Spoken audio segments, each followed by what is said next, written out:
Maria Farmer, I think she was the chick who was working the front desk at his office in Manhattan. She was literally on video saying that all this shit about Bill Clinton on the jet, going to the island, hanging out with Trump and all this stuff. And the right-wing people, like people I know, my parents and like older folks I know in Florida, will say, you know, she came out, thank you for exposing Bill Clinton for being a pedo and doing all this stuff. And Virginia Giuffre, after this happened, she's like, you guys didn't listen to the whole fucking tape. She's like, I was telling you that Trump was at the penthouse 3 days a week and visiting him, but you guys don't want to hear that. And it's like, you know, it's just this weird thing. Like if you do the math, there's gotta be so many high level, powerful people that are somehow compromised. And do I think like Clinton and these guys are pedos? No, I don't think that at all. But if you were Jeffrey Epstein, I think it's super plausible to assume that he would try to trick them with like a girl who looks old, right? Who is possibly like on the borderline of being 18. And you say, oh yeah, this girl, she's 18, 19, 20, whatever. Meanwhile, she's like 17 and they had no idea and they have video footage. And in like a court of law, if I'm the judge, I'm going to let them, like, of course, they fucking lied to him. And this is not like some young girl, obviously, but they lied. Yeah. But like in like the court of public opinion, you're never going to win in that case, right? Like if that comes out, you're fucked. You're fucked. I mean, you're fucked if you just go into the island to bang hookers. Like it's like they're of age. Mm-hmm. It's still like whatever he was doing. You preyed on people's desire for experiences and vice. Yes. And all these powerful people who, again, they can't just go call a hooker and the hooker goes, oh my God, I just blew Bill Gates. This is nuts. You know what I mean? Like, you can't trust them. So you have to trust someone who really has a lockdown organization. And they felt like he did. Yeah. And that's why they all hung out with him even after he got arrested. This is what's crazy. That is crazy. A lot of Bill Gates meetings with him were after he was prosecuted.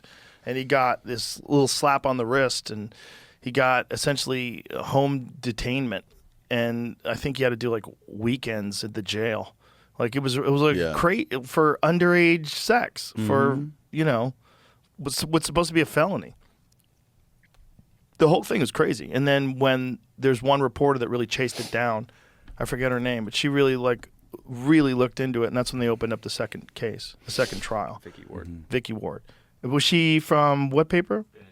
Vanity Fair. So she was responsible for because she was like, this is insane. Like, what's going on here?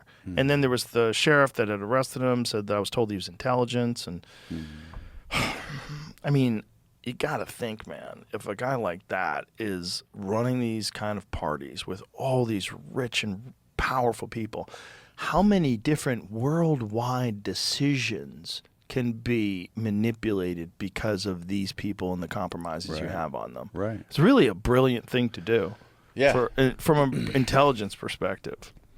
Yeah, it really is, man. And like the way that the world is shaping out now, and this like rise of Jew hate online is, and I think a lot of it's bots. You know, I think it's coming from every angle. You know, I think it's probably a lot of propaganda and bots coming from Iran, coming from Israel, Saudi. Who knows where it's all coming from? It's just such a confusing crock of shit on the internet.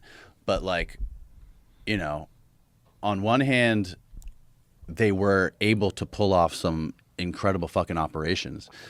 And, you know, on the other hand, we get mad. Now that it gets exposed, we get mad that they have their hooks in us, and the people that are in power, whatever the politicians are, the puppets, just like bend the knee to whatever they're doing. And it gets exposed when people like Tucker did that interview with Ted Cruz, and he had him on his heels the whole time. That was incredible. That was a fucking a biblical fucking interview with Ted Cruz, and that really like pulled the mask off, because like if that guy is explaining his position on Israel, being in Congress, and that's his number one thing that made him want to be a congressman, it's like, what are all these other people doing then? Like if there's all this money, and you can see the receipts, how much money they're being given by these lobbies. But like how mad can you get because we let them do it? They're legally allowed to do it. Yeah, you could be mad, but you really should be mad at the politicians. Yeah. The corrupt politicians, and how many of them there are.